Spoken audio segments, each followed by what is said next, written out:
Okay, today we will cover our next topic, that is section 4.3.2. It is PwD sensitivity. That means person with disabilities. So PwD. So it is the topic under the ethics at the workplace. So some individuals are born with a disability. Instead of disability, we can also call different ability.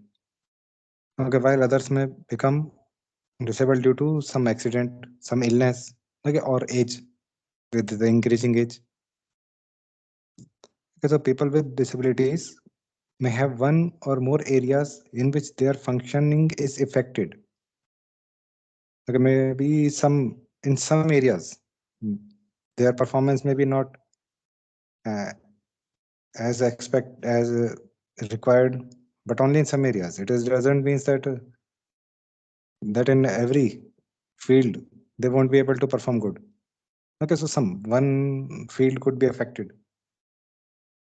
Like I said, disability can affect hearing, sight, communication, breathing, understanding, mobility, balance, and concentration, or may include the loss of a limb.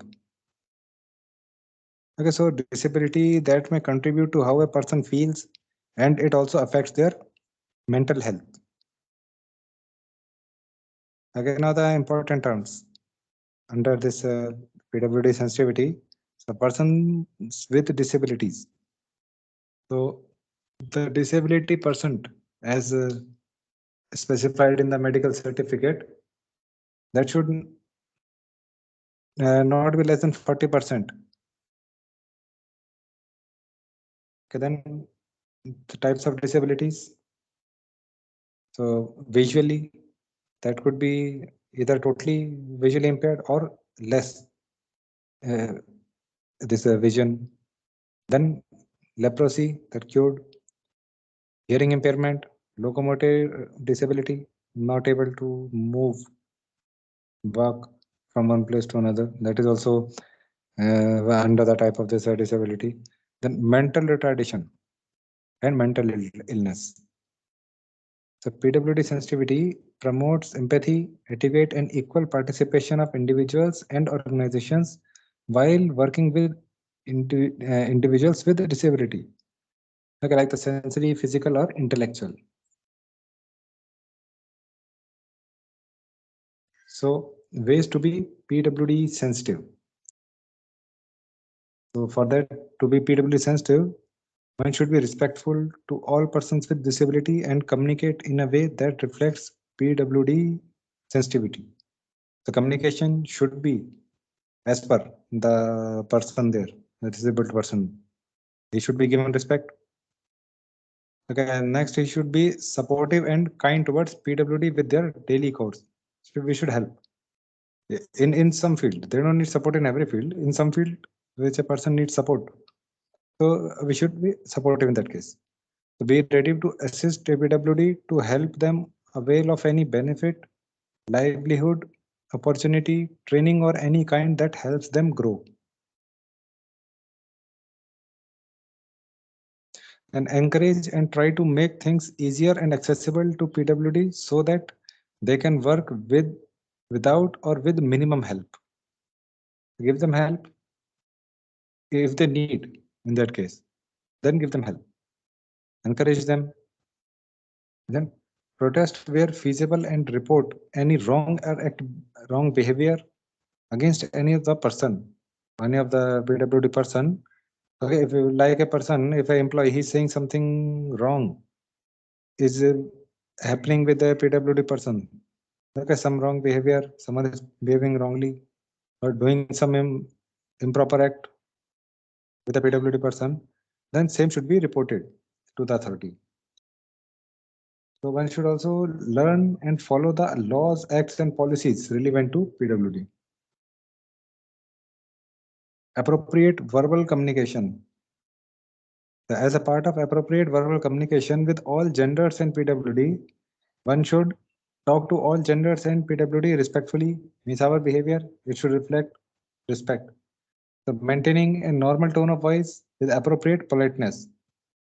it is important to ensure one's tone of voice does not have hints of sarcasm, anger, or unwelcome affection. So avoid being too self-conscious concerning the words to use, while also ensuring not to use words that imply one's superiority over the other.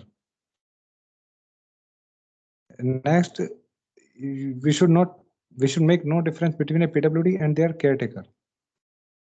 Treat PWD like adults and talk to them directly. Okay, next is ask a PWD if they need any assistance instead of assuming they need it and offering assistance spontaneously. So ask for them first. That you need help. He said yes, please help me. Okay, then I come forward, help the PWD person. The appropriate non-verbal communication. This verbal we can talk and express our feelings. Next, non-verbal. Okay, so here we are not talking. So even from our body language, we can communicate some message, some emotion. Okay, so first is facial expressions. The human face is quite expressive, capable of conveying many emotions without using words. The facial expressions must usually be maintained neutral and should change according to the situation. Okay, like smile as a gesture of greeting. So a greeting, so smile, that is an expression. Non-verbal communication, message is being given to the recipient. The next is body posture and movement. So one should be mindful of how to sit, stand, walk, or hold their head. Okay, like an example is there, one should sit and walk straight in a composed manner. The way one moves and carries self communicates a lot to the others. So this type of non-verbal communication includes one's posture, bearing, stance, and subtle movement. Okay, so non-verbal communication, how we are standing, how we are sitting, okay, it reflects this thing. Next is gesture. So one should be very careful with their gesture. Okay, like waving, pointing, beckoning, or using one's hand while speaking. One should use appropriate and positive gestures to maintain respect for the other person while being aware that a gesture may have different meanings in different cultures. Okay, some type of gesture we are giving it, but for the another person that is not a proper, improper, that is immoral. So we should take care of that. Next is eye contact. Eye contact is particularly significant in non-verbal communication. Like while we are looking at some person, then we can express the interest, hostility, affection, attraction.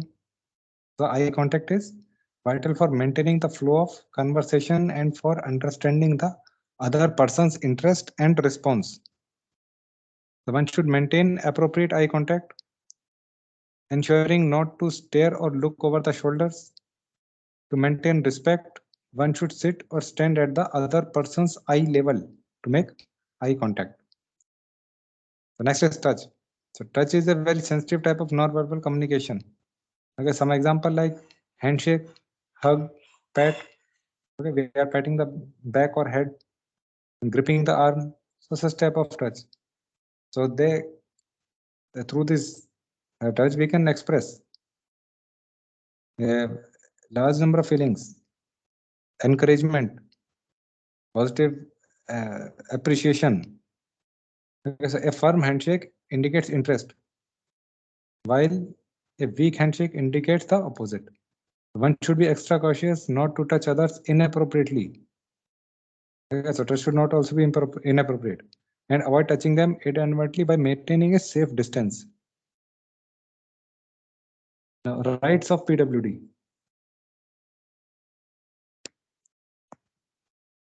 The PWD has the rights to respect and human dignity. Irrespective of the nature and seriousness of their disabilities, PWD have the same fundamental rights as others to have. Okay, like the disabled person have the same civil and political rights as other people. Disabled persons are entitled to the measures designed to enable them to become as self-dependent as possible. Disabled persons have the right to economic and social security. Disabled persons have the right to live with their families or foster parents and participate in all social and creative activities.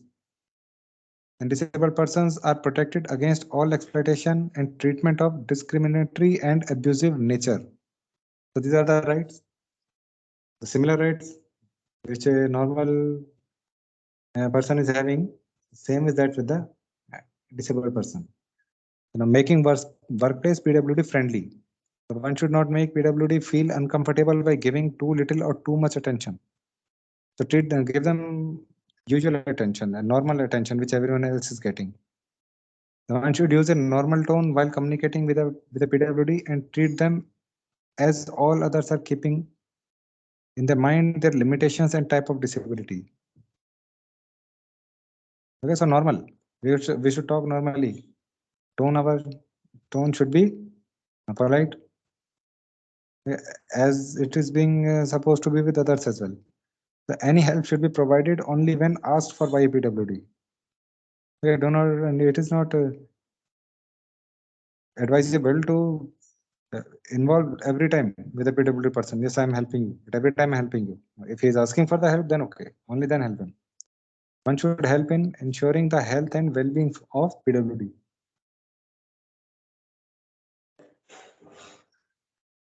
The expected employer behavior. Some of the common behavioral traits that employees expect from their employers are: first one is cooperation.